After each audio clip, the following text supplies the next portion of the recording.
तो यहाँ हम केमिस्ट्री के इक्विलिब्रियम्स के कुछ कंसेप्ट्स और समझ लेते हैं।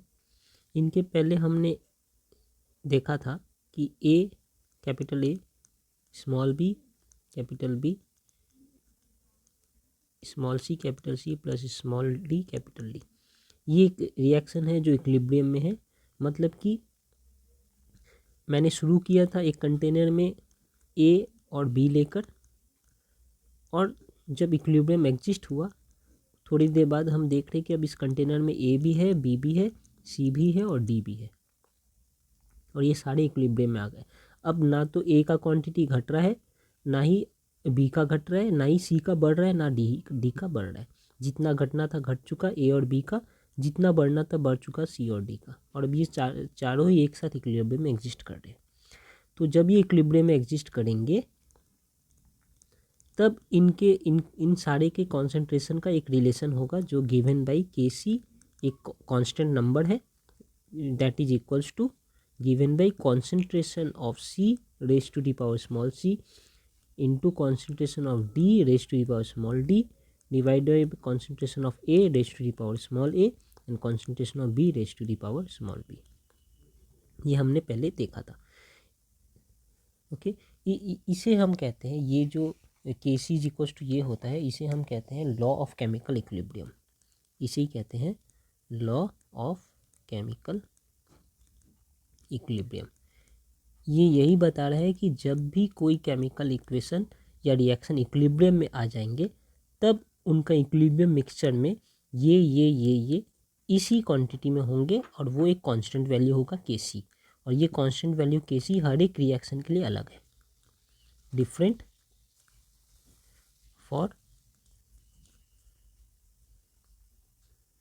Different reactions. डिफरेंट रिएक्शन के लिए इनका अलग अलग वैल्यू है। अब इसे हम इक्विलिब्रियम कहते हैं या रिवर्सिबल रिएक्शन कहते हैं। क्यों? क्योंकि ये जब इक्विलिब्रियम में आ गए ना तब ये और ये मिलाकर ये बना रहे हैं, और साथ ही साथ ये और ये भी मिलाकर ये बना रहे हैं, ये बोथ डायरेक्शन चलने लगता है, इसलिए इसे रिवर्सिबल भी कहते हैं, रिवर्सिबल रिएक्शन। तो जितने रिवर्सिबल रिएक्शन है वही इक्विलिब्रियम में आ सकते हैं। जो नॉन रिवर्सिबल रिएक्शन वो ऐसा रिएक्शन होगा, ए प्लस बी को मैं मिलाऊंगा तो पूरा खर्च हो जाएंगे, ये अब बचेगा ही नहीं, ये ख़त्म, और बना दिए सी प्लस डी डी, ये बना दिए। तो ये हो गया हमारा इरिवर्सिबल रिएक्शन। इरिवर्सिबल रिएक्शन उस वक्त क्या होगा, हमने शुरू किया था ए और बी को लेकर, और जब रिएक्शन कंप्लीट हो गया तो हमें क्या मिल रहा है, हमें सी और डी मिल रहा है, ए और बी ख़त्म हो चुके। लेकिन जब रिवर्सिबल रिएक्शन होता है तब हम ए और बी से शुरू करते हैं, लेकिन जाकर ये वो इक्विलिब्रियम में एग्जिस्ट करता है जहाँ ए बी सी डी चारों ही एक साथ एग्जिस्ट करते हैं। तो इस टाइप की हम रिएक्शन को कहते हैं reversible reaction, and this is at equilibrium. और ये इरिवर्सिबल रिएक्शन है और ये इक्विलिब्रियम में नहीं आते, ये पूरा खर्च हो जाता है और सिर्फ ये सी और डी बचते हैं। जो भी इक्विलिब्रियम वाले रिएक्शन है उनमें इक्विलिब्रियम, इसे कहते हैं इक्विलिब्रियम मिक्सचर। तो ये जब एक साथ ए बी सी डी सारे एग्जिस्ट कर रहे हैं तो this is called equilibrium mixture. इस इक्विलिब्रियम मिक्सचर में ए का कॉन्सेंट्रेशन, बी और सी का, डी और ए बी सी डी इन चारों का कॉन्सेंट्रेशन का ये रिलेशन है कि के सी इज इक्वल्स टू ये, वेयर के सी हर एक रिएक्शन का कांस्टेंट होता है। इस पर्टिकुलर रिएक्शन के लिए जो भी के सी है that will be this only. तो यही है हमारा इक्विलिब्रियम कांस्टेंट। हमने ये भी देखा है कि अगर रिएक्शन को हम ऐसा लिखते हैं,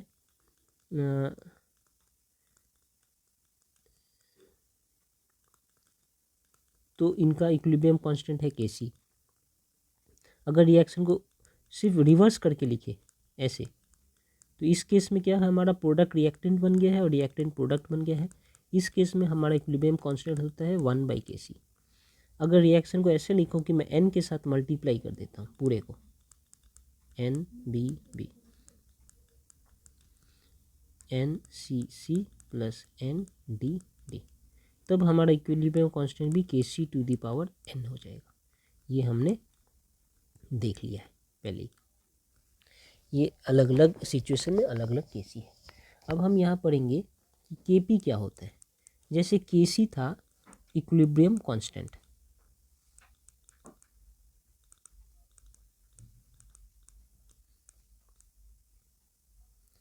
ठीक है। और ये C stands for concentration in terms of concentration. Concentration, ये C का मतलब क्या है? कॉन्सेंट्रेशन। कॉन्सेंट्रेशन का मतलब क्या है? मोल्स पर लीटर, इसे ही कॉन्सेंट्रेशन कहते हैं। यहाँ पर Kp भी क्या है? सेम चीज़ है, इक्विलिब्रियम कांस्टेंट है, इक्विलिब्रियम कांस्टेंट है। और इन टर्म्स ऑफ क्या है? In terms of pressure. अच्छा, ये भी बात है। अब प्रेशर के टर्म्स में मैं इक्विलिब्रियम कांस्टेंट को बताऊंगा। ये प्रेशर है और प्रेशर का यूनिट क्या है? बार। अब इनके बीच में रिलेशन निकालना है, ठीक है। जब जब मैं यहाँ पे ऐसे ब्रैकेट, थर्ड ब्रैकेट में C लिख रहा था, इनका मतलब क्या था कि मैं C के कॉन्सेंट्रेशन की बात कर रहा हूँ। अब मैं ऐसे यहाँ पे जैसे मैं लिखता था ऐसे, एक सेकेंड, ऐसे, मतलब ये कॉन्सेंट्रेशन ऑफ A था, ये कॉन्सेंट्रेशन ऑफ B था, ये कॉन्सेंट्रेशन ऑफ C था और ये कॉन्सेंट्रेशन ऑफ D था। अब मैं लिखूँगा यहाँ पर ऐसे PA, मतलब ये पार्शियल प्रेशर ऑफ A हो गया, PB ये पार्शियल प्रेशर ऑफ B, ये पार्शियल प्रेशर ऑफ C और ये पार्शियल प्रेशर ऑफ D। अब ऐसे लिखूँगा। अब इनके बीच में क्या रिलेशन है? जब मैं Kc लिखता था तो Kc इज इक्वल्स टू, तो मुझे पता है ऐसा लिखता था, टू दी पावर C, ये वाला D to the power D divided by A to the power A and B to the power B। अब मैं जब Kp लिखूँगा तो क्या लिखूँगा? यही मुझे अब देखने की बात है। तो उसके पहले देखते हैं कि इनके बीच में रिलेशन क्या है। हम जानते हैं for inert gas, ideal gas, ideal gas लिखना अच्छा होगा, आइडियल गैस, हमें पता है क्या होता है, PV इक्वल्स टू nRT होता है।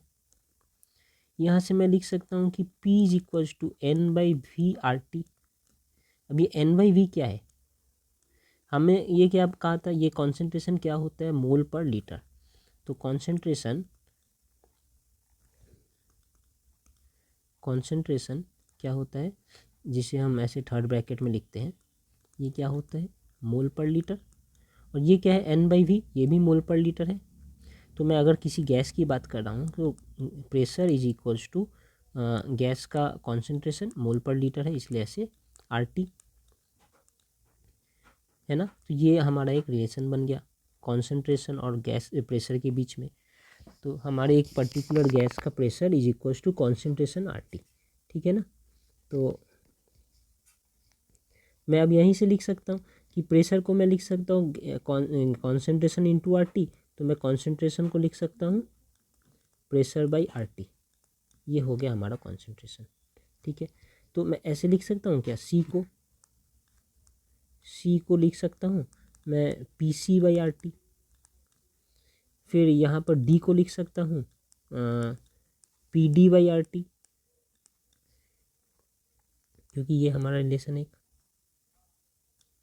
यहाँ पे A को लिख सकता हूँ PA/RT और यहाँ पर B को लिख सकता हूँ PB/RT। ऐसा लिख सकता हूँ सारे को, ठीक है। तो जैसे हमारा Kp है, जैसे Kc था दिस, यहाँ पे Kp भी है, ये इनका pressure, partial pressure raise to D, sorry ये C नहीं है, A नहीं है, C होगा। तो partial pressure of C raise to the power of C divide multiply by partial pressure of D raise to the power D divided by partial pressure of A, capital A raise to the power A and partial pressure of capital B raise to the power B। तो देखिए Kp और Kc में क्या है, यहाँ पर concentration को C से मतलब पावर रेज कर रहा था उनका स्टोइकोमेट्रिक कोएफिशिएंट, यहाँ पर प्रेशर का पावर रेज कर रहा स्टोइकोमेट्रिक कोएफिशिएंट पे। ये आ गया। अब इनके बीच का रिलेशन देखना है, तो मैं लिख सकता हूँ ऐसा Kc इज इक्वल्स टू, ये सारे तो मुझे पता है और इनके ऐसे, तो ऐसे लिख सकता हूँ PC/RT to the power C। फिर यहाँ पर PD/RT to the power C, यहाँ पे लिख सकता हूँ PA/RT to the power A, ये C नहीं होगा, ये D होगा, स्मॉल d। और यहाँ पर PB by R T to the power B. अब इसे लिख सकता हूँ P C to the power C, P D to the power D divided by P A to the power A. ये मैं थोड़ा गलत लिख दिया हूँ, स्मॉल भी होगा, A and P B to the power B, और साथ में ये आर टी नीचे है तो R T to the power C plus D, और ये R T to the power A plus B. ये नीचे से ऊपर जा रहा है तो ऐसे रिवर्स होकर सारे को एक संग लिखूं तो फिर और ऐसे भी लिख सकता हूँ। ये पूरे टर्म को लिख सकता हूँ के पी, यही तो के पी है, और इस पूरे टर्म को क्या ऐसे लिख सकता हूँ 1/RT to the power C plus D minus A plus B. ये वाले को भी नीचे ले आया हूँ ऐसे, तो यहाँ से लिख सकता हूँ क्या के P is equals to K C R T to the power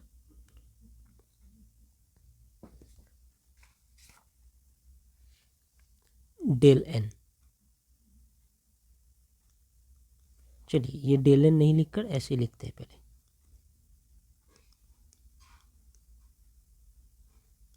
are T to the power ये पूरा R T to the power C plus D minus A plus B.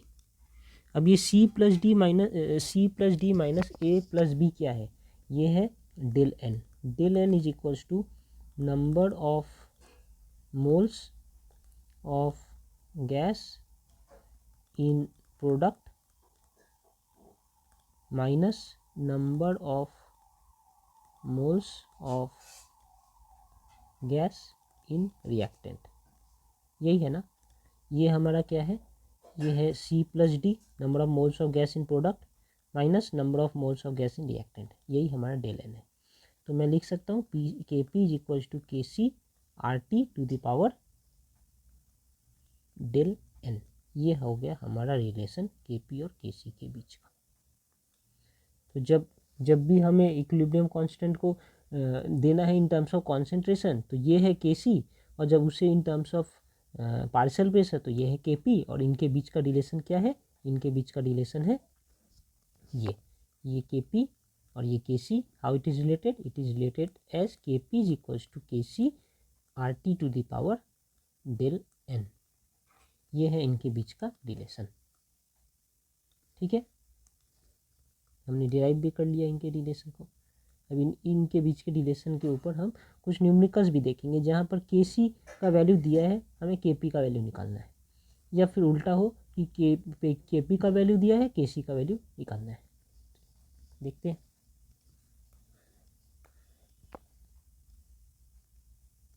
जैसे ये एक एग्जाम्पल ले सकते हैं, यहाँ एक एग्जाम्पल लेंगे जो हमें कह रहा है कि 2NOCl गैस है, ये कन्वर्ट हो रहे हैं इक्विलिब्रियम में NO gas plus Cl2 gas, ये इक्विलिब्रियम है, और इनका केपसी का वैल्यू भी दिया है, KC is equals to 3.75 into 10⁻⁶ at 1069 kelvin. अब देखिए हर समय केसी के साथ एक टेम्परेचर दिया रहता है, क्योंकि केसी टेम्परेचर डिपेंडेंट है, केसी के साथ टेम्परेचर दिया है। ओके, अब हमसे पूछ रहा है कि कैलकुलेट इनका केपी करो, कि केपी कैलकुलेट करो एट सेम टेम्परेचर। 1069 पे ही केपी कैलकुलेट करने को कह रहे हैं। क्या करना है हमें, हम जानते हैं सॉल्यूशन कैसा होगा। सॉल्यूशन होगा के P is equals to K C R T to the power del N. अब मुझे डेल एन निकालना है। डेल एन क्या है पहले देखते हैं। Del N is equals to number of moles on product side minus number of moles on gaseous side, reactant side. लेकिन ये प्रोडक्ट का गैस में होना चाहिए, नंबर ऑफ गैसियस मोल्स लिखता हूँ, gaseous moles, number of gaseous moles. Okay, यहाँ पर देखिए प्रोडक्ट साइड में हमें क्या मिल रहा है, यहाँ पर 2+1, 2+1 ये हमारा ये है। रिएक्टेंट साइड में क्या है, सिर्फ 2, इनका माइनस, मतलब 3 - 2 = 1, तो हमारा डेल एन है 1। जब डेल एन 1 है तो ये R⁻⁴ डेल एन ये भी 1 होगा, मतलब Kp = KcRT⁴ that means KcRT। ठीक है, अब Kc का वैल्यू तो मुझे पता है, R का वैल्यू भी पता है क्योंकि वो यूनिवर्सल गैस कांस्टेंट है, और ये T का वैल्यू तो यहाँ दिया है। ठीक है, Kc का वैल्यू कितना है, 3.75 × 10⁻⁶, ये हमारा Kc हो गया। R का वैल्यू कितना है, 0.0831।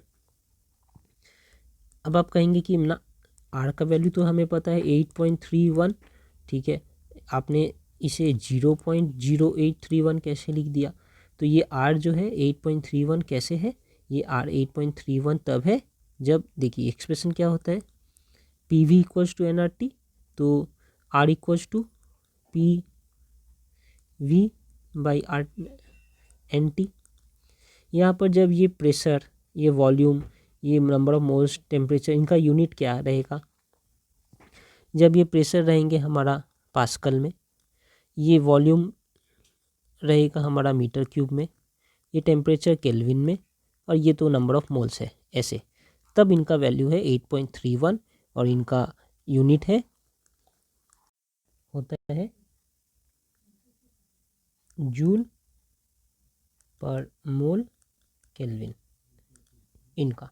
लेकिन यही R को जब मैं ऐसे डिनोट करूँगा, जहाँ पर हमारा P होगा बार, V होगा लीटर, N तो है नंबर ऑफ मोल्स, मोल में ही रहेगा, और हमारा T जो है वो केल्विन, तो बार, लीटर, मोल, केल्विन, जब ऐसे करके डिनोट करेंगे तब हमारा R का वैल्यू है 0.0831 लीटर लिख सकते हैं, बार लिख सकते हैं ऊपर, और नीचे मोल एंड केल्विन। ये अब हम जब यहाँ पर बात करते हैं, हमने Kp को पहले भी यहाँ पर देखा था ना कि Kp का यूनिट किस में है, बार्स में। Kp जो है ये देखिए, pressure in bar, concentration in मोल पर लीटर था, अब ये प्रेशर इन बार, तो मुझे जब बार में निकालना है Kp का वैल्यू, तब इसे 0.0831 से मल्टीप्लाई करना है। तो ये बात हमें ध्यान रखना है कि कौन से यूनिट में मैं बात कर रहा हूँ, तब R का वैल्यू ऐसा ही है, और अकॉर्डिंगली ये T कितना है, 2 बार दे चुका है, 1069। अब मैं अगर सबको मल्टीप्लाई करूँगा तो मुझे इनका वैल्यू मिलेगा, वो क्या होगा, वो होगा 0.033। ओके, अब अगर मैं यूनिट की बात करूँ कि इनका यूनिट क्या होगा, तो आप देखिए अलग अलग केस में अलग अलग यूनिट होता है।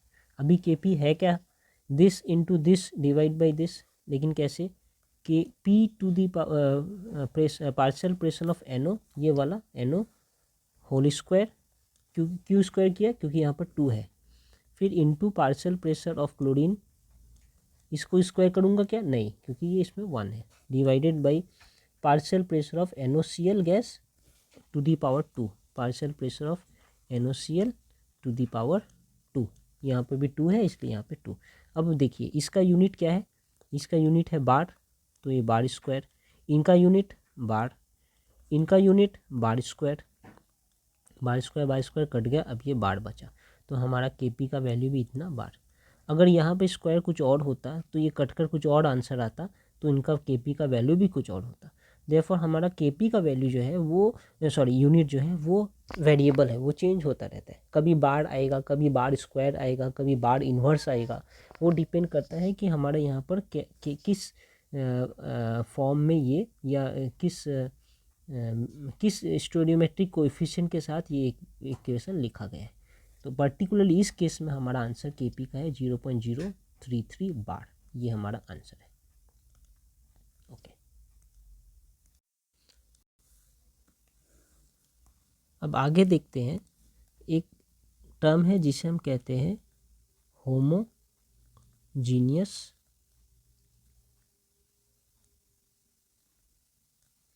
इक्विलिब्रियम इक्विलिब्रिया, और एक टर्म है जिसे हम कहते हैं हेट्रोजीनियस। तो पहले होमोजीनियस देखते हैं। अभी तक हमने जितना भी देखा एग्जाम्पल, जैसे देख रहा हूँ अभी इसके पहले ही जब देखा था, ये 2NoCl गैस इक्विलिब्रियम में एग्जिस्ट कर रहे हैं with 2NO gas and chlorine gas.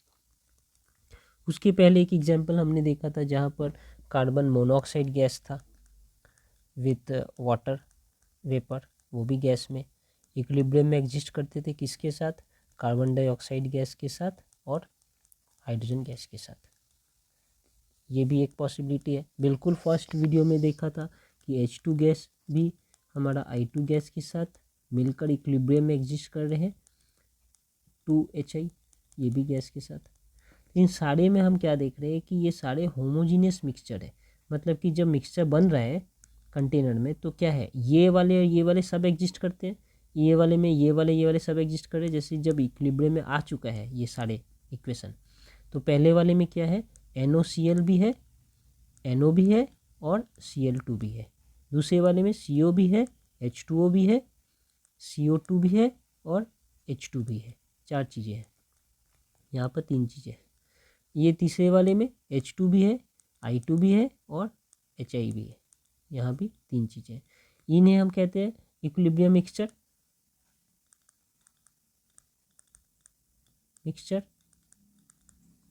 इस इक्विलिब्रियम मिक्सचर ये होमोजीनियस है। कब? इट इज़ होमोजीनियस जब यहाँ पर सेम फेज में सारे हैं, सेम फेज। जैसे ये सारे यहाँ पर गैस है, ठीक है ना, ये चारों ही गैस है, ये चारों ही गैस, तीनों ही गैस है, ये तीनों ही गैस है, देखिए सारे गैस है। तो इस टाइप के मिक्सचर को हम कहते हैं होमोजीनियस मिक्सचर, और इक्विलिब्रिया को कहते हैं होमोजीनियस इक्विलिब्रिया। तो हमने तो ये समझ लिया, लेकिन हर वक्त ऐसा ही होगा ऐसी ज़रूरी नहीं है।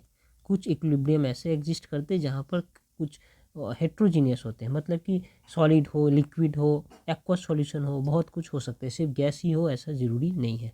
तो उसे हम कहते हैं हेटेरोजीनियस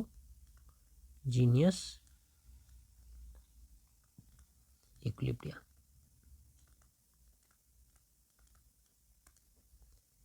एग्जाम्पल के लिए देखें तो यही देख लेते हैं, H2O लिक्विड है और वो फिर गैस के साथ एग्जिस्ट कर रहे एक साथ। तो ये एक एग्जाम्पल है हेट्रोजीनियस मिक्सचर का, इक्विलिब्रिया का। और जब एक साथ है तो हेट्रोजीनियस इक्विलिब्रियम मिक्सचर भी कह सकते हैं। इक्विलिब्रियम मिक्सचर मतलब क्या, जब वो इक्विलिब्रियम में आ गए तो ये दोनों एक साथ एग्जिस्ट कर रहे हैं।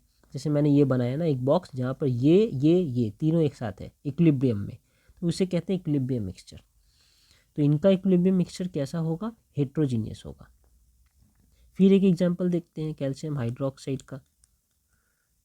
वो एक सॉलिड है और वो एक्वस सॉल्यूशन में मिलकर बनाते हैं कैल्शियम आयन और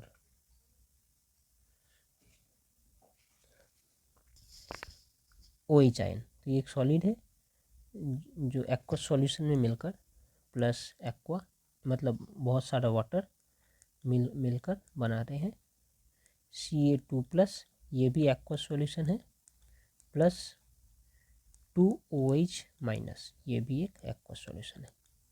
तो देखिए ये सॉलिड है, ये एक्वस, ये एक्वस, ये एक्वस, तो दो अलग टाइप के मिल गए। दूसरा एक देख सकते हैं कैल्शियम कार्बोनेट। जब भी हम कैल्शियम कार्बोनेट सॉलिड है उसे जब हम हीट करेंगे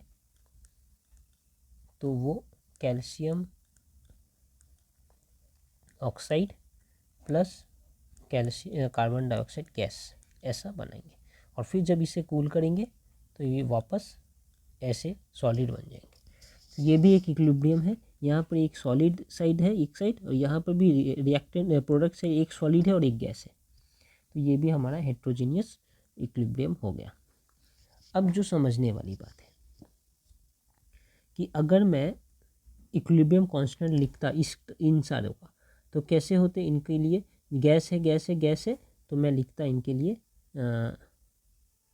Kc is equals to gas है ना, इसलिए लिखता हूँ यही तो लॉ ऑफ इक्विलिब्रियम से हमने पढ़ा, यहाँ पर जो देखा था लॉ ऑफ केमिकल इक्विलिब्रियम, यहाँ पर ये लॉ ऑफ केमिकल इक्विलिब्रियम, जब इक्विलिब्रियम आएगा तो केसी ऐसे ऐसे एग्जिस्ट करेंगे, जब ये रिलेशन है तो ऐसे एग्जिस्ट करेंगे। तो वही वही लिखते हैं इनके लिए भी। तो इनके लिए लॉ ऑफ केमिकल इक्विलिब्रियम जब लिखूंगा तो कैसा आएगा, एक सेकेंड, इनके लिए वो भी लिख देता हूँ। जैसे कि हमारा है 2NOCl गैस में है, ये मिलकर 2NO ये भी गैस में और Cl2 ये भी गैस में। इनके लिए हमारा Kc कैसा दिखता है, Kc दिखता है न्यूमरेटर में रहेगा NO का concentration raise to the power 2 into Cl2 का concentration raise to the power 1 divided by NOCl का concentration raise to the power 2। तो ये हो गया हमारा, ऐसे दिखेंगे एक साथ, ठीक है। वही अगर मैं ये वाला एक लेता हूँ ये, तो यहाँ पर इनका Kc कैसा दिखेगा, CaCO3 सॉलिड में है, इनको हीट किया जा रहा है, CaOS प्लस CO2 गैस, ठीक है। तो इनका Kc दिखना कैसा चाहिए, इनका Kc दिखना चाहिए ऐसा, कॉन्सेंट्रेशन ऑफ CO2 ये गैस है और कॉन्सेंट्रेशन ऑफ CaO ये सॉलिड है, तो इनको ऐसा लिख देते हैं थोड़ा अलग से समझाने के लिए। CO2 ये गैस है, फिर कॉन्सेंट्रेशन ऑफ CaO सॉलिड है, पावर तो कुछ नहीं होगा, 1 ही है दोनों का, divided by concentration of CaCO3 ये सॉलिड है। ये होना चाहिए जनरली ऐसा ही, लेकिन होता है ऐसा Kc इज इक्वल्स टू सिर्फ गैस वाला टर्म, मतलब कि ये CO2 गैस, और हम बाकी कोई टर्म नहीं लिखते, ये और ये 1 ले लेते हैं। देखिए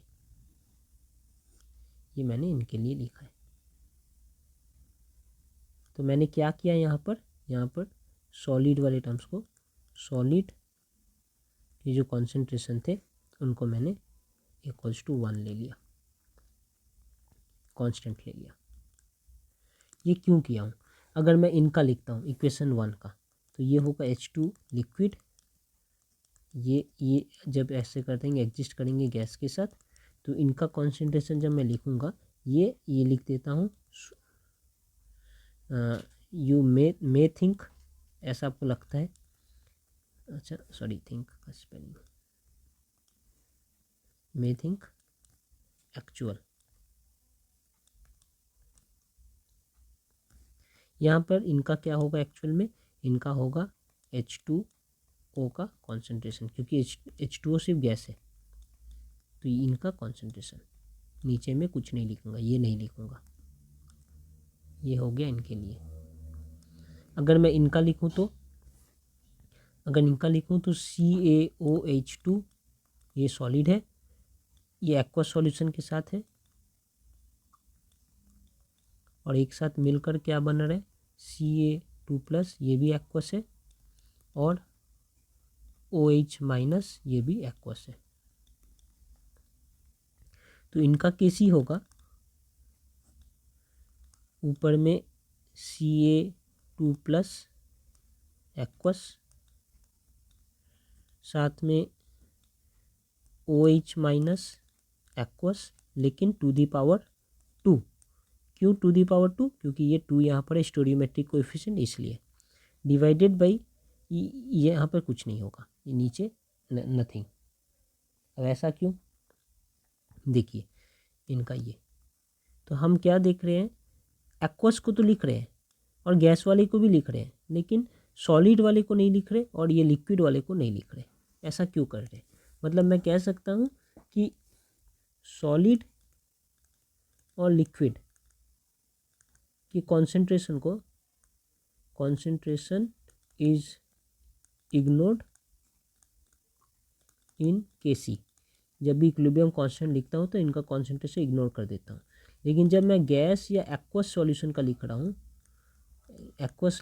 तब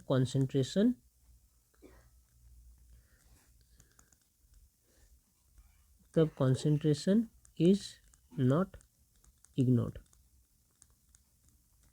इन केसी।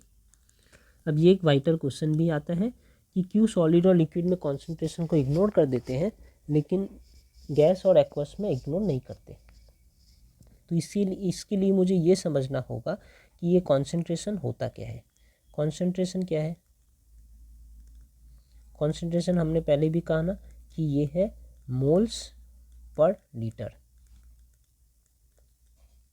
है ना। अब आप ये सोचिए कि मैंने एक सॉलिड लिया है, इतना बड़ा एक टुकड़ा, ठीक है। अब ये सॉलिड मान लीजिए कि इनमें 500 मोल्स है, ठीक है। अब इस 500 मोल्स को मैं एक कंटेनर में रख दिया हूँ। इस कंटेनर का साइज है 1 लीटर। तो इनका कॉन्सेंट्रेशन क्या हो गया? इनका कॉन्सेंट्रेशन अभी भी है इतना ही कि 1 लीटर में ये इतने से जगह में ये इतना ही है, 500 मोल है एक लीटर में। 1 लीटर तो नहीं कह सकता, इतने से जगह में ही रखा है, यहाँ से यहाँ तक में रखा है 500 मोल, इतना ही वॉल्यूम ये ऑक्यूपाई कर रहा है। तो चाहे मैं 1 लीटर में रखूँ तो क्या हुआ, ये जो जितना वॉल्यूम ये ऑक्यूपाई कर रहा है यही इनका खुद का वॉल्यूम है। तो ये वॉल्यूम को अगर मैं ले लेता हूँ कि इनका वॉल्यूम भी ले लेता हूँ कि ये वॉल्यूम है, मान लीजिए कि 0.25 लीटर, क्योंकि इतना ही वॉल्यूम लिखना है, 500 मोल्स इन 0.25 लीटर। तो अभी जब मैं इसे 1 लीटर के कंटेनर में रखा हूँ तब भी इनका वॉल्यूम तो इतना ही है, 0.25 लीटर। अब मैं इसे उठाकर एक बड़े से 2 लीटर वाले कंटेनर में रख देता हूँ। ये 2 लीटर वाला कंटेनर है। यहाँ पर भी हमारा यही सॉलिड सेम ब्लॉक रखा है, ठीक है। इनमें क्या है, अभी भी इनमें 500 मोल्स है और ये इन कितना जगह ऑक्यूपाई कर रहा है, 0.25 लीटर। यहाँ पे भी क्या है, 500 मोल इन 0.25 लीटर, मतलब कि इतना ही जगह तो वो ऑक्यूपाई कर रहा है और इनमें 500 मोल है इतने में। तो इनका कॉन्सेंट्रेशन क्या हो गया, इनका कॉन्सेंट्रेशन हो गया 500 मोल पर 0.25 लीटर। ये है इनका मोल पर लीटर का कॉन्सेंट्रेशन, मोल पर लीटर। यहाँ पे भी इस केस में भी क्योंकि ये 500 मोल्स है इतने ही जगह में, कितने जगह में, 0.25 लीटर में, तो इनका भी यही है 500 बाई 0.25। इसे अगर करते हैं तो ये इक्वल टू 2000 आता है, ठीक है। तो 2000 मोल पर लीटर, जिसे हम एम भी लिख सकते हैं, तो 2000 कैपिटल एम। इनका भी सेम है 2000 कैपिटल एम, इनका भी सेम है 2000 कैपिटल एम। क्यों सेम है? क्योंकि चाहे मैं इसे ऐसे रखूं, चाहे 1 लीटर के कंटेनर में, चाहे 2 लीटर के कंटेनर में, ये जगह तो इतना ही ऑक्यूपाई करेगा, इनका वॉल्यूम तो इतना ही रहेगा। ये तो कोई गैस नहीं है जो मैं अगर 1 लीटर वाले में रखूँ तो पूरा 1 लीटर ऑक्यूपाई कर लेगा और 2 लीटर वाले में रखूँ तो पूरा 2 लीटर ऑक्यूपाई कर लेगा। देयरफॉर सॉलिड का कॉन्सेंट्रेशन चेंज ही नहीं होता है पूरे रिएक्शन में, चाहे मैं कैसा भी साइज का कंटेनर लूँ। सॉलिड का कॉन्सेंट्रेशन की बात कर रहा हूँ, कॉन्सेंट्रेशन मतलब होता है मोल्स पर लीटर, ठीक है। मोल्स पर लीटर चेंज नहीं हो रहा सॉलिड में। सिमिलरली अगर आप लिक्विड भी लेते हैं तो वो भी अगर आप उनका भी मोल्स पर लीटर चेंज नहीं होगा, चाहे उसे आप 1 लीटर वाले में रखें या 2 लीटर वाले में रखें या 10 लीटर वाले में रखें, सारे में उनका मोल्स पर लीटर सेम रहेगा। तो इनका आंसर यही है कि concentration of solid and liquid does not change, ठीक है। लेकिन वही गैस या एक्वस सॉल्यूशन लूँगा तो उनका कॉन्सेंट्रेशन चेंज होगा। अगर 500 मोल्स इतने से जगह पे रखा है तो अलग कॉन्सेंट्रेशन है, अगर 500 मोल को मैं 1 लीटर में रखूँगा तो पूरा गैस तो 1 लीटर ही ऑक्यूपाई कर लेगा ना, तब उनका कॉन्सेंट्रेशन कम हो जाएगा। अगर मैं 2 लीटर वाले में रखूँगा 500 मोल को तो और कॉन्सेंट्रेशन कम हो जाएगा क्योंकि गैस पूरे ही स्पेस को ऑक्यूपाई कर लेता है। सिमिलरली एक्वस सॉल्यूशन क्या है, मतलब कि इनफाइनाइट अमाउंट ऑफ वाटर है इनमें, या सॉल्यूशन सॉल्वेंट कह सकते हैं। एक्वा सॉल्यूशन मतलब यही हुआ कि उनमें जो पानी की कमी नहीं है और उसे हम गिनते भी नहीं है। अगर मैं 1 लीटर ले रहा हूँ एक्वा सॉल्यूशन तो ये पूरा ही पानी भरा है यहाँ पर और उनमें मिला भी है कंपाउंड जो है एक्वा सॉल्यूशन ऑफ, अगर ये लिखते हैं एक्वा सॉल्यूशन कैल्शियम का आयन, तो अगर मैं 1 लीटर लिया हूँ तो पूरा 1 लीटर ही भरा है aqua solution of calcium ion. अगर मैं 2 लीटर ले रहा हूँ तो पूरा 2 लीटर ही स्पेस ऑक्यूपाई कर रहा है ये same mole of aqua solution of Ca2+ ion. तो इसलिए क्या हो रहा है यहाँ पर उनका वॉल्यूम क्योंकि चेंज होता जा रहा है। एक्वस सॉल्यूशन मतलब कि इनफाइनाइट अमाउंट ऑफ वाटर है, जितना जो कंटेनर का साइज है उतना ही मैंने पूरा सॉल्वेंट ले लिया। अगर वाटर सॉल्वेंट है तो वाटर ले लिया, अगर कुछ और सॉल्वेंट है, कोई अल्कोहल सॉल्वेंट है तो अल्कोहल ले लिया। मतलब जितना ज़रूरत है उतना अवेलेबल क्वांटिटी में अवेलेबल है, कोई लिमिट नहीं है। इसलिए इनका वॉल्यूम भी ज़्यादा होता जाता है, और वॉल्यूम ज़्यादा होता जाता है तो कॉन्सेंट्रेशन भी कम होता जाता है। इसका मतलब कि सॉलिड और लिक्विड का कॉन्सेंट्रेशन फिक्स्ड रहता है, चेंज नहीं होता हमारे रिएक्शन के दौरान। वेयर एज गैस और एक्वस सॉल्यूशन का कॉन्सेंट्रेशन चेंज होता रहता है हमारे रिएक्शन के दरमियान। तो इसलिए इनको वैल्यू देते हैं, इनको इम्पोर्टेंस देते हैं, और इनको कोई इम्पोर्टेंस नहीं मिलता। ये हमारे केसी में कोई रोल ही नहीं प्ले करते, क्योंकि ये कॉन्सेंट्रेशन तो चेंज ही नहीं करे। केसी का तो पूरा कंसेप्ट ही है कॉन्सेंट्रेशन का रिलेशन है, ऊपर में भी कॉन्सेंट्रेशन, नीचे में भी कॉन्सेंट्रेशन। लेकिन ये जब क्योंकि सॉलिड और लिक्विड का कॉन्सेंट्रेशन चेंज ही नहीं होता, इन्हें कांस्टेंट ले लिया गया है और इक्वल्स टू 1 ले लिया गया है। तो आप ऐसा लिख सकते हैं कि concentration of solid and liquid is constant, okay, in the reaction। Point ये है कि concentration of solid and liquid reactant and product remains constant throughout the reaction process, okay, so they are ignored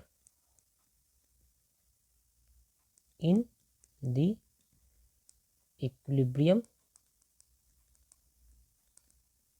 constant expression। इसलिए उनको ignore कर दिया गया है, where as liquid और एक्वस को हम हमेशा लेते हैं। तो ये हमने हेट्रोजीनियस इक्विलिब्रियम में से भी पढ़ लिया।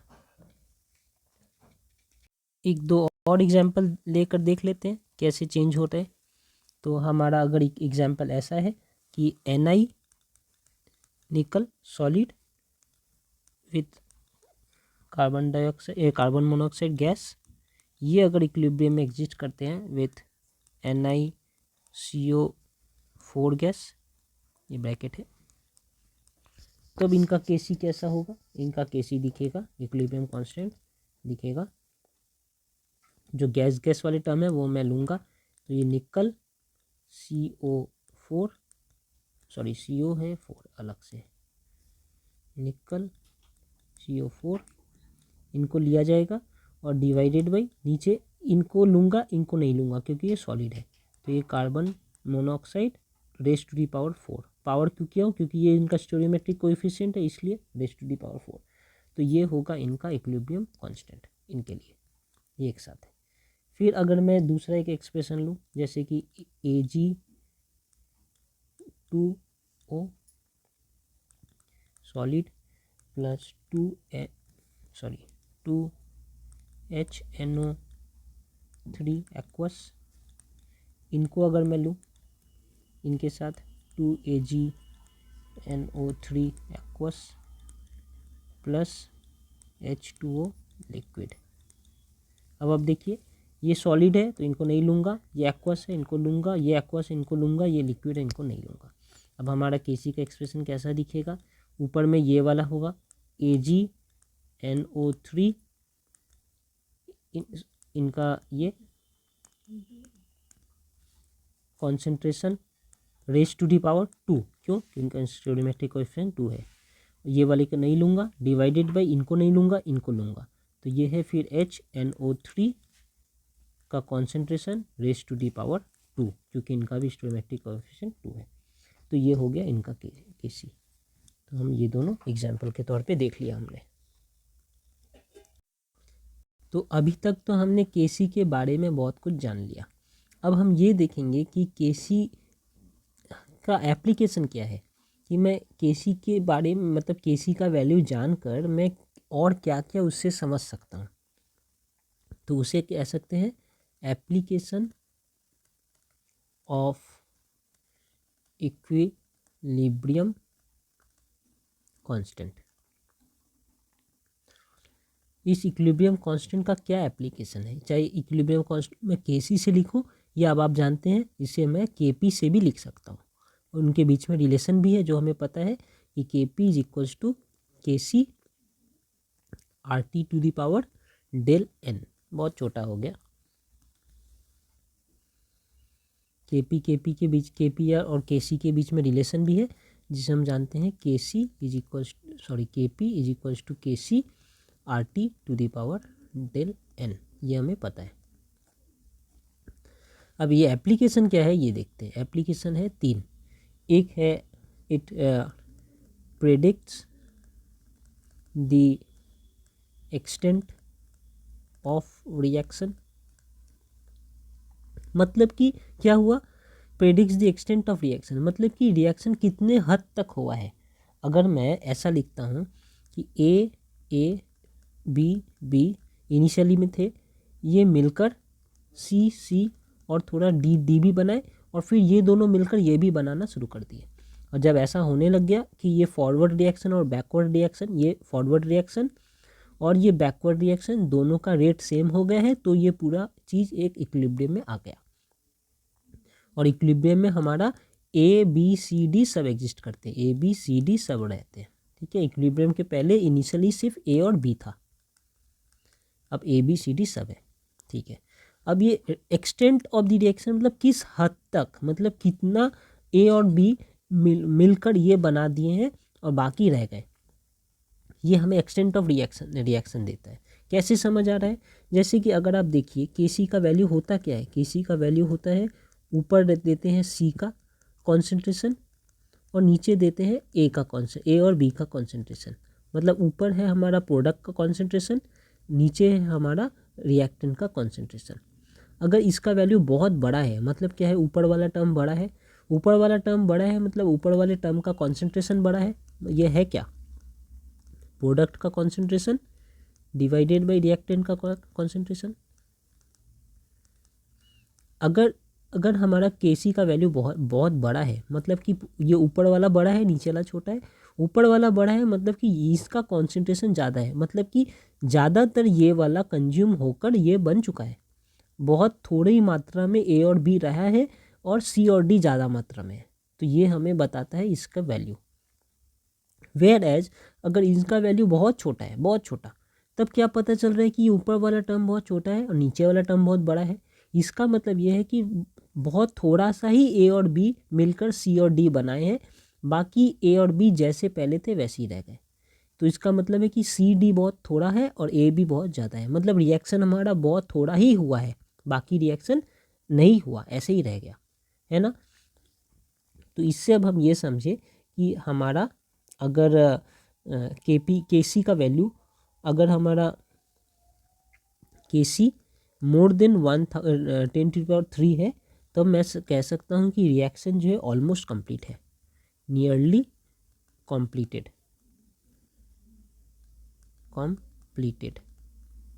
मतलब कि ज़्यादातर ये मिलकर ये बना चुके हैं। अब ये इनका कॉन्सेंट्रेशन ज़्यादा है, ये ए और बी बहुत थोड़ा मोड़ा बच गए, तो रिएक्शन इज नियरली कंप्लीटेड।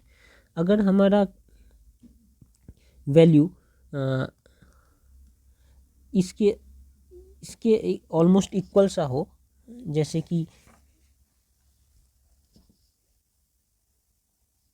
इनके बीच में हो कहीं, ऐसे लिख सकते हैं इनके बीच में 10⁻³ से छोटा है लेकिन 10⁻³ से बड़ा है, ऐसे इसके बीच में, तब हम कहेंगे कि हमारा रिएक्शन जो है वो बैलेंस्ड है। ठीक है, मोटा मोटी हुआ है, आधा प्रोडक्ट बन चुका है आधा बचा है, तो हमारा रिएक्शन जो है बैलेंस्ड क्वांटिटी में अवेलेबल है। और जब ये वाला ऐसा होगा कि जब हमारा केसी छोटा है और केसी बड़ा है 10⁻³ छोटा है, ऐसा तब हमारा रिएक्शन क्या हुआ,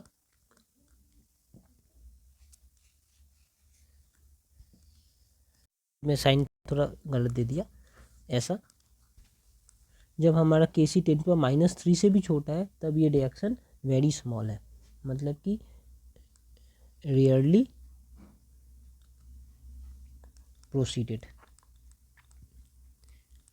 मतलब रिएक्शन थोड़ा सा ही हुआ है, हुआ ही नहीं कह सकते हैं। जब ये 10⁻³ से भी ज़्यादा है तब कह सकते हैं कि रिएक्शन ऑलमोस्ट कंप्लीट की तरफ चला गया, और जब इसके बीच में है तब हमारा प्रोडक्ट और रिएक्टेंट दोनों ही अवेलेबल है सफिशिएंट क्वांटिटी में, इन सफिशिएंट क्वांटिटी। तो सीधी सी बात है, इस प्रेडिक्टिबिलिटी का क्या रेंज है हमारा, ये है 10⁻³ से लेकर ऐसे 10⁻³ तक। अगर इससे ज़्यादा है तो रिएक्शन बहुत हद तक कंप्लीट हो चुका है, रिएक्शन अगर इससे कम है तो रिएक्शन रेयरली कंप्लीट हुआ है, रेयरली प्रोसीड हुआ ही नहीं कह सकते, और इसके बीच में है तो both product and reactant sufficient है। ठीक है, यहाँ पर ज़्यादा क्या है, यहाँ पर प्रोडक्ट ज़्यादा है, रिएक्टेंट जो है बहुत कम बचा है, यहाँ पर रिएक्टेंट बहुत ज़्यादा है, प्रोडक्ट जो है बना ही नहीं ऑलमोस्ट, और यहाँ पर ये। तो इनके वैल्यू से हमें ये रिएक्शन कितने हद तक प्रोसीड किया है एक्सटेंट तक, ये हमें पता चलता है। ये एक एप्लीकेशन है।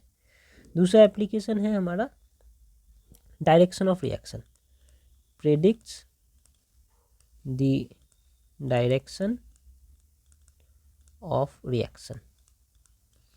ये हमारा दूसरा एप्लीकेशन है। पहला था predicts the extent of reaction, फिर है डायरेक्शन ऑफ रिएक्शन। अब डायरेक्शन ऑफ रिएक्शन का क्या मतलब हुआ कि हमें पता है कि AA प्लस BB मिलकर CC प्लस DD बनाएंगे, और फिर इक्विलिब्रियम जब आएगा तो ये दोनों भी मिलकर ये बनाएंगे, और इक्विलिब्रियम Kc पे एक पर्टिकुलर वैल्यू होगा जो हमें पता है ये होगा।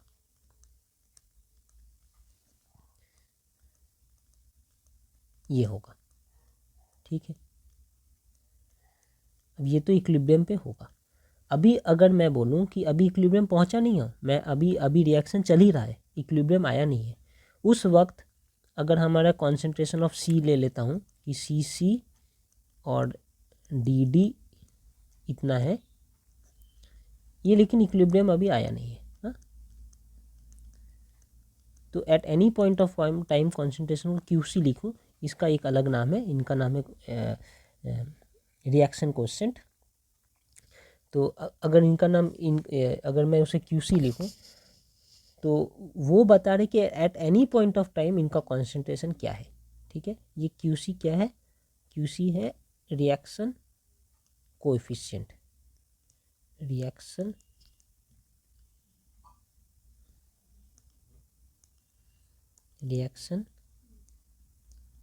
कोएफिशिएंट। ठीक है, और ये Kc क्या है, ये है इक्विलिब्रियम कांस्टेंट।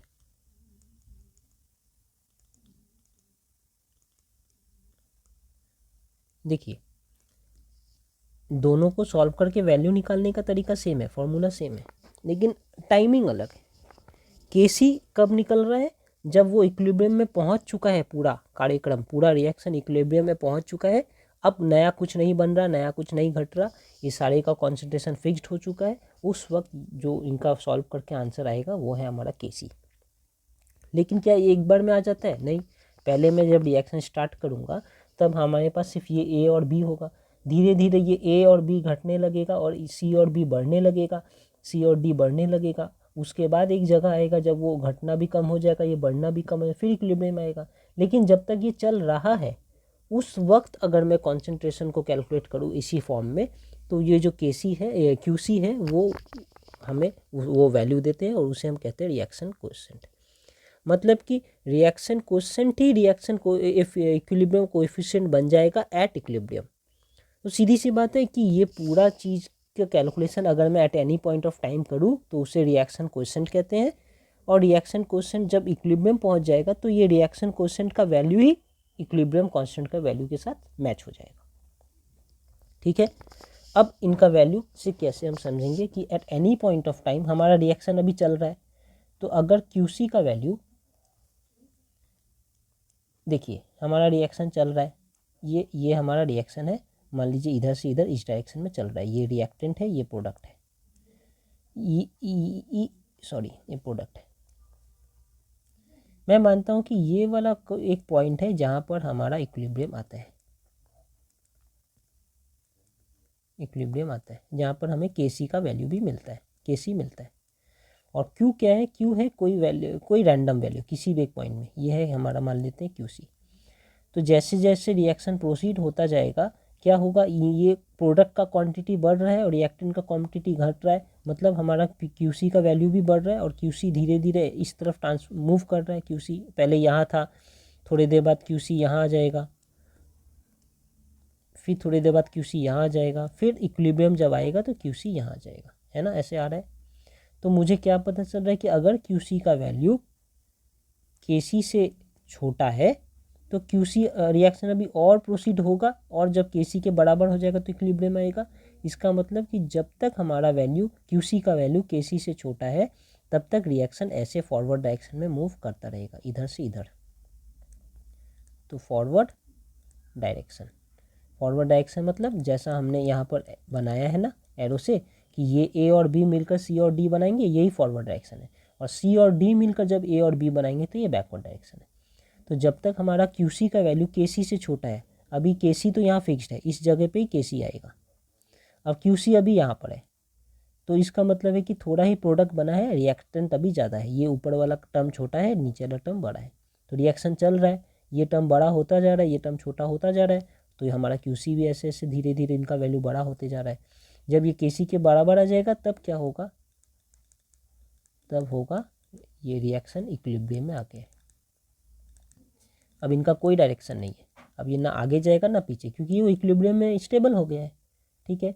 लेकिन किसी कारण से अगर हमारा QC का वैल्यू ज़्यादा हो गया, यहाँ आ गया, तब क्या होगा, किसी कारण से हमारा प्रोडक्ट ज़्यादा बन गया है, जितना बनना चाहिए था इक्विलिब्रियम में रहने के लिए, जितना प्रोडक्ट होना चाहिए था उससे ज़्यादा प्रोडक्ट बन गया, तो फिर क्या होगा, ये प्रोडक्ट फिर रिएक्टेंट की तरफ मूव करेंगे, मतलब प्रोडक्ट मिलकर रिएक्टेंट बनाएगा, ताकि ये प्रोडक्ट का वैल्यू कमता जाए और रिएक्टेंट का वैल्यू बढ़ता जाए, ताकि फिर से मैं KC पे आ सकूँ।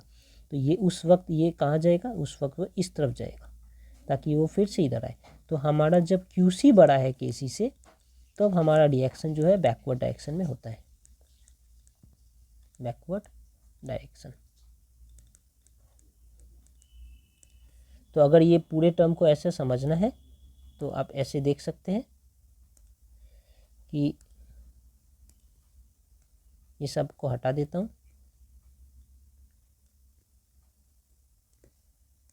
तो ये हमारा प्रोडक्ट है, ये हमारा रिएक्टेंट है, और ये हमारा है KC इक्विलिब्रियम, ठीक है, और ये हमारे पास है एक QC। अब जैसे जैसे रिएक्शन प्रोसीड हो रहा है ये QC का वैल्यू चेंज हो रहा है। तो इनिशियली अभी QC यहाँ था तो QC का वैल्यू कम है, KC का वैल्यू ज़्यादा है, तो रिएक्शन अभी सामने की तरफ जाएगा। अब जैसे जैसे ये रिएक्शन सामने की तरफ जा रहा है, क्या हो रहा है, हमारा रिएक्शन जैसे जैसे सामने की तरफ जा रहा है QC का वैल्यू बढ़ रहा है, ठीक है, बढ़ रहा है, और ये फॉरवर्ड डायरेक्शन में जा रहा है। क्योंकि आप देखिए जब ये QC का वैल्यू छोटा है KC से तो फॉरवर्ड डायरेक्शन जा रहा है, जब QC का वैल्यू ठीक KC के बराबर हो गया तो हमारा रिएक्शन क्या आ गया, इक्विलिब्रियम में आ गया, अब ये कहीं नहीं जाएगा। वैसे अगर किसी कारणवश हमारा QC यहाँ पर है, मतलब कि प्रोडक्ट ज़्यादा बन चुका है रिएक्टेंट के तुलना में, जो मुझे इक्विलिब्रियम में चाहिए था उसके अकॉर्डिंग प्रोडक्ट ज़्यादा बन चुका है रिएक्टेंट के कंपैरिजन में, तो ये QC क्या है, अब ये इधर आएगा, मतलब क्या है, बैकवर्ड रिएक्शन हो रहा है, प्रोडक्ट कम हो रहा है और रिएक्टेंट ज़्यादा हो रहा है। अब ये आकर फिर यहाँ आकर इक्विलिब्रियम में, मतलब जब इस डायरेक्शन में आ रहा है ये QC ऐसे जा रहा है, मतलब यहाँ से ऐसे आ रहा है, मतलब ये बैकवर्ड आ रहा है।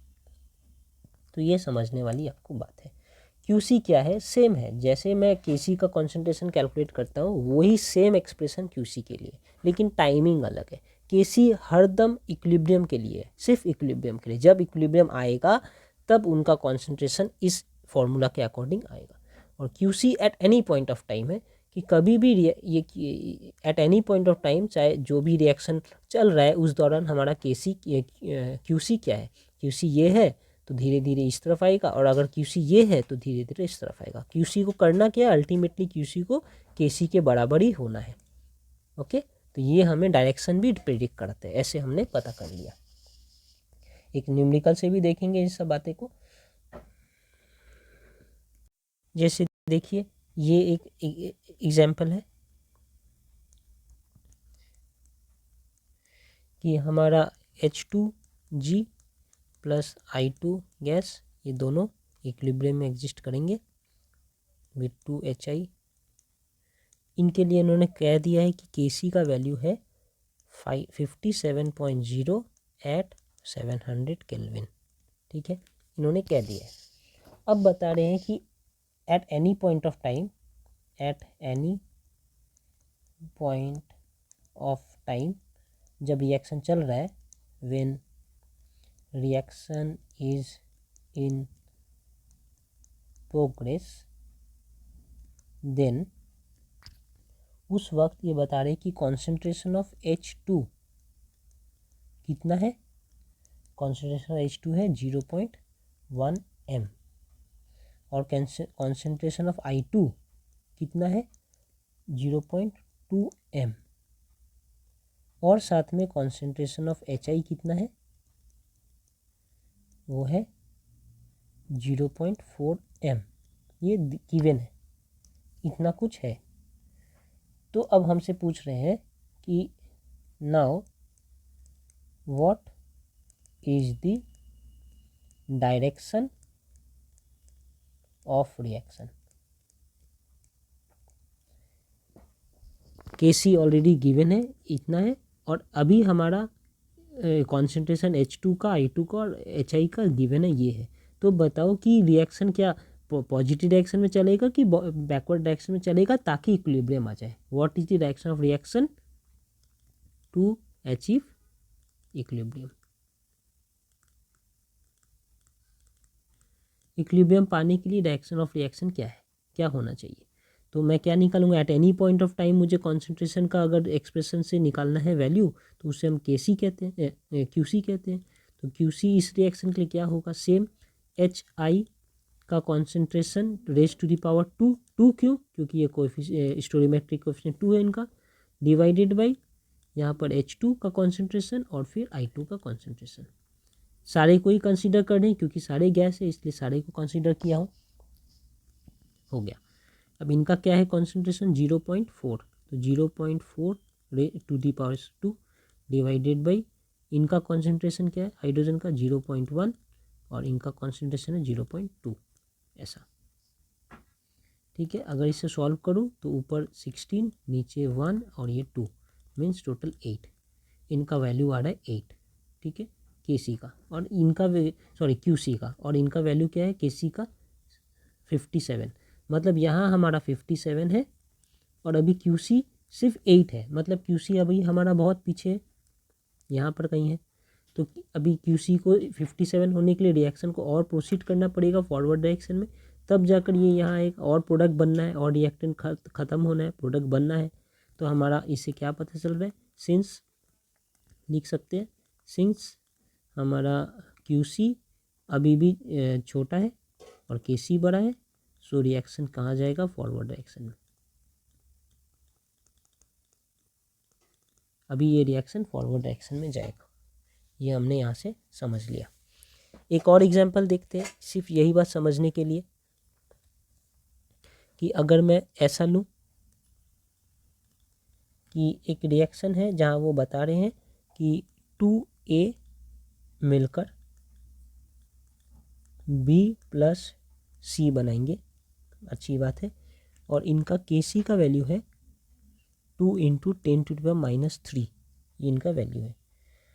At any point of time, at given time, इनका कॉन्सेंट्रेशन बता रहे हैं वो, सिर्फ ये A का कॉन्सेंट्रेशन है 3 × 10⁻⁴ m, इनका भी कॉन्सेंट्रेशन है 3 × 10⁻⁴ m, और इनका भी कॉन्सेंट्रेशन है 3 × 10⁻⁴ m। अब पूछ रहे हैं कि डायरेक्शन ऑफ रिएक्शन किस डायरेक्शन होगा। Direction of reaction for equilibrium, equilibrium पाने के लिए हमेशा रिएक्शन इसी डायरेक्शन में होता है, इक्विलिब्रियम जिस डायरेक्शन में हमें मिले ये बताना है। इनका सॉल्यूशन क्या है, सेम बात, मैं अभी इनिशियली सिर्फ क्यूसी निकालूंगा कि at present at given time में क्या है इनका स्टेटस। क्यूसी निकालने के लिए मुझे क्या करना है, इनका कॉन्सेंट्रेशन मल्टीप्लाई बाय इनका कॉन्सेंट्रेशन डिवाइडेड बाय इनका कॉन्सेंट्रेशन का स्क्वायर। तो ये B C divided by concentration of A to the power 2 क्यों, ये स्टोइकियोमेट्रिक कोएफिशिएंट है इसलिए हो गया। अब मैं क्या लिखूंगा, क्यू इनका कॉन्सेंट्रेशन दिया है 3 × 10⁻⁻4, सी का भी दिया है 3 × 10⁻⁻4, ए का भी दिया है 3 × 10⁻⁻4 लेकिन टू दी पावर 2। अब देख कर ही देखिए ये सारे कट जाएंगे तो हमारा क्यू क्या आएगा 1। ओके, अब देखिए के सी कितना दिया है, के सी दिया है 2 × 10⁻³ और ये है सिर्फ 1। कौन सा बड़ा है, के सी, क्यू सी बड़ा है, के सी छोटा है। तो लिखेंगे सिंस क्यू सी बड़ा है के सी छोटा है। मतलब क्या हुआ, इसका मतलब ये हुआ कि हमारा इस रिएक्शन के अंदाज से देखूं तो हमारा ये के सी जो है, सॉरी हमारा जो क्यू सी है वो ऑलरेडी बड़ा है, मतलब यहाँ से आगे निकल चुका है। तो इसे ऐसे बैकवर्ड आना होगा तब ये के सी के साथ बराबर होगा, ठीक है ना। तो उस कंडीशन में हमारे रिएक्शन को बैकवर्ड जाना है। तो डायरेक्शन ऑफ रिएक्शन क्या होगा, बैकवर्ड या रिवर्स भी कह सकते हैं, ठीक है। हमने ये भी सीख लिया। और एक एप्लीकेशन क्या है इनका, हमने यहाँ पर अभी तक 2 एप्लीकेशन लिखा है ना। एक एप्लीकेशन था कि ये किस हद तक रिएक्शन हुआ है वो बताता है, प्रेडिक्ट्स, वो इस रेंज से पता चलता है हमें। फिर ये है कि डायरेक्शन ऑफ रिएक्शन बताते हैं, वो हमें रिएक्शन कोएफिशिएंट से पता चलता है। और थर्ड जो इनका एप्लीकेशन है वो एप्लीकेशन है कि हमें इक्विलिब्रियम कॉन्सेंट्रेशन पता चलता है, इक्विलिब्रियम कॉन्सेंट्रेशन। तो हमें इक्विलिब्रियम कॉन्सेंट्रेशन पता चलता है। कैलकुलेट इक्विलिब्रियम कॉन्सेंट्रेशन, इनका क्या मतलब होता है, इक्विलिब्रियम कॉन्सेंट्रेशन को हम कैलकुलेट कर सकते हैं। केसी का वैल्यू पता है तो इससे we can calculate equilibrium concentration. क्या होता है इक्विलिब्रियम कॉन्सेंट्रेशन, कि इक्विलिब्रियम पे जब ये रिएक्शन है,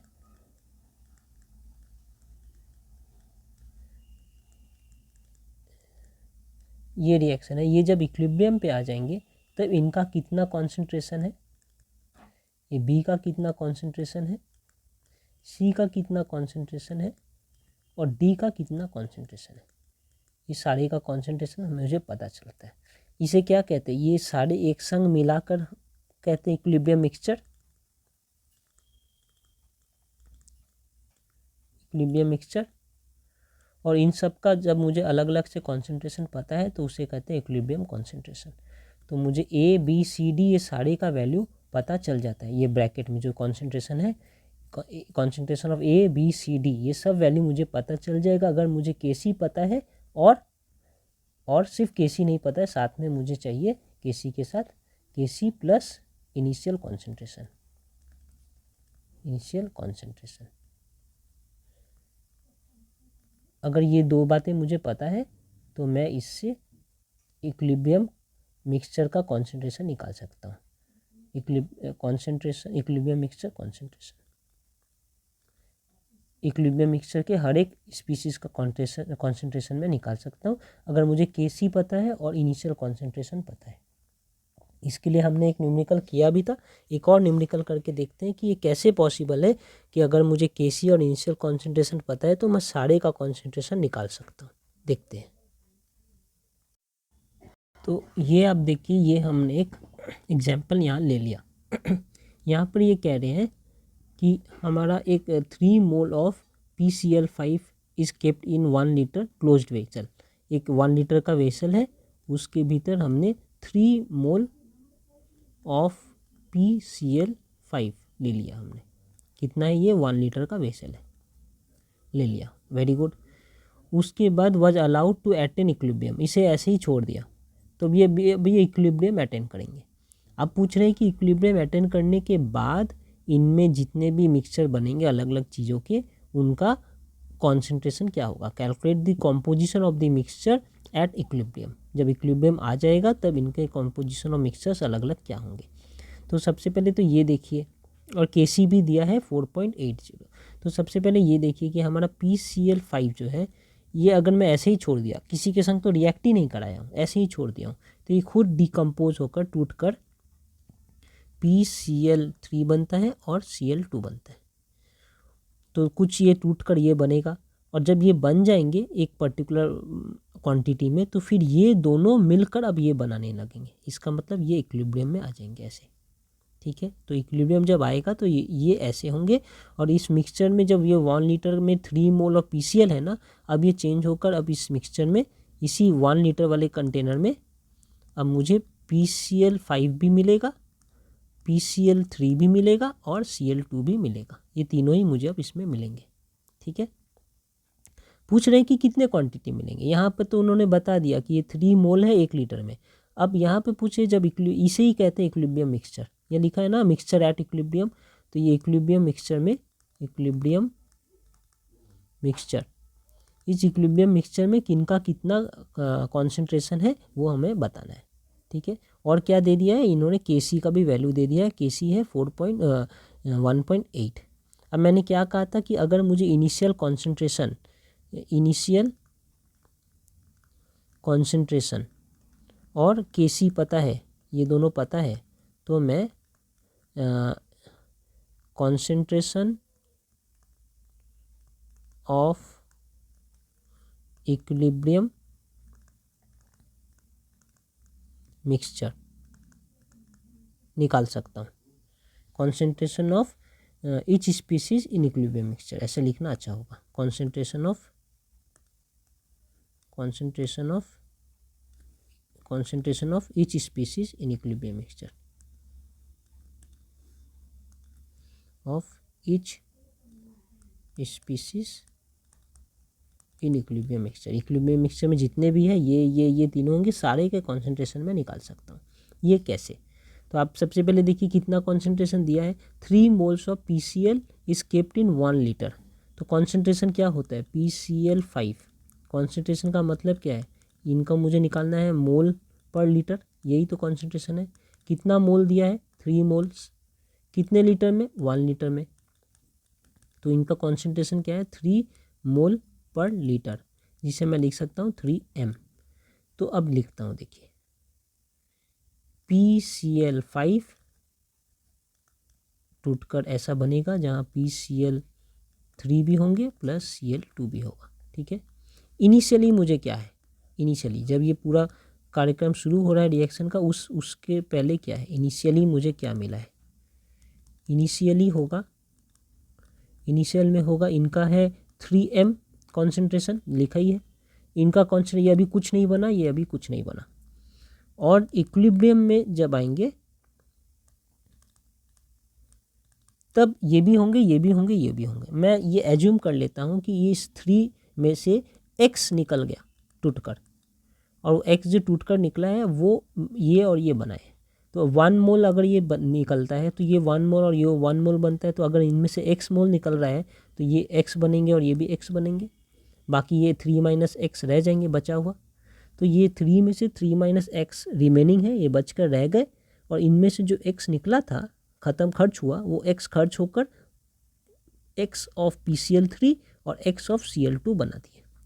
अब हमारा इक्विलिब्रियम में मैं एज्यूम करता हूँ कि इनका कॉन्सेंट्रेशन x है, इनका x है और इनका 3 - x है, और इनका रिलेशन क्या होगा, जो भी होगा इक्वल्स टू 1.8 होगा, क्योंकि ये गिवन है। तो मैं लिखता हूँ Kc का एक्सप्रेशन वाइज क्या होना चाहिए, इनका कॉन्सेंट्रेशन इंटू इनका कॉन्सेंट्रेशन डिवाइडेड बाई इनका कॉन्सेंट्रेशन। तो मतलब PCl3 ऐसे डिवाइड बाई Cl2 का कॉन्सेंट्रेशन ऐसे, सॉरी मल्टीप्लाई बाई ऐसे, डिवाइड बाई PCl5 का कॉन्सेंट्रेशन ऐसे, ठीक है। इनका कॉन्सेंट्रेशन मैंने एज्यूम किया है x, ठीक है, इनका कॉन्सेंट्रेशन भी x, और इनका कॉन्सेंट्रेशन है 3 - x। तो बेसिकली Kc का वैल्यू भी गिवन है 1.8, तो 1.8 is equals to x²/3 - x। ठीक है ना। तो ये हमारा एक एक्सप्रेशन आ गया। यहाँ से अभी मुझे x का वैल्यू निकालना है। सिंपल में मुझे x का वैल्यू यहाँ से निकालना है। तो अगर इसे मैं सॉल्व करके निकालूंगा तो x का वैल्यू 1.58 आएगा। इसे अप्रोक्स ऐसे भी ले सकते हैं, ऐसे एक क्वाड्रेटिक इक्वेशन हो जाता है एक। लेकिन इसे अगर सॉल्व करना है तो आप ऐसे भी ले सकते हैं कि x²/3, ये -x को आप इग्नोर कर दीजिए। तो x²/3 यहाँ से भी फिर x का वैल्यू आप निकाल सकते हैं। तो कैलकुलेटर में कैलकुलेट करके निकालेंगे। अगर आपके एग्जाम में कैलकुलेटर अलाउड है तो, नहीं अलाउड है तो या तो ऐसे न्यूमेरिकल्स नहीं आएंगे या तो फिर आपको फास्ट कैलकुलेशन करके इसे सॉल्व करना होगा, या फिर नंबर ऐसे रहेंगे सिंपल जो आप कैलकुलेट कर सकते हैं, रूट निकाल सकते हैं। फिलहाल ये x का वैल्यू यहाँ पर आ रहा है 1.59 समझने के लिए। लेकिन आप ये ज़रूर देखिए कि x का वैल्यू आ रहा है 1.59। इसका मतलब है कि जब इक्विलिब्रियम आ जाएंगे, इक्विलिब्रियम जब पहुँच जाएंगे हम इक्विलिब्रियम में, तब इनका क्या वैल्यू होगा, ये हो जाएंगे इक्विलिब्रियम में 1.59 m। ये है इनका कॉन्सेंट्रेशन। इनका कॉन्सेंट्रेशन इक्विलिब्रियम में 1.59 m और इनका कॉन्सेंट्रेशन इक्विलिब्रियम में 3 - 1.5 m। अब 3 - 1.5 m कितना होता है, सॉरी 3 - 1.59 होता है 1.41 m। तो ये हो गया हमारा PCl5 का कॉन्सेंट्रेशन, ये हो गया हमारा PCl3 का कॉन्सेंट्रेशन और ये हो गया हमारा Cl2 का कॉन्सेंट्रेशन। तो जब इक्विलिब्रियम मिक्सचर बना है उसमें इनका कॉन्सेंट्रेशन क्या है, इनका क्या है, इनका क्या है, मैंने तीनों निकाल लिया। किससे, इनिशियल कॉन्सेंट्रेशन के नॉलेज से और Kc के नॉलेज से। तो यही इस थर्ड एप्लीकेशन में कहा गया है कि अगर मुझे इनिशियल कॉन्सेंट्रेशन और Kc दोनों पता है तो मैं इक्विलिब्रियम मिक्सचर में जितने भी स्पीसीज होते हैं सारे का इंडिविजुअल कॉन्सेंट्रेशन निकाल सकता हूँ। देखिए मैंने यहाँ पे 1 2 3 तीनों का इंडिविजुअल कॉन्सेंट्रेशन निकाल लिया। तो इस तरीके से हमने इनका एप्लीकेशन भी पढ़ लिया। Thank you.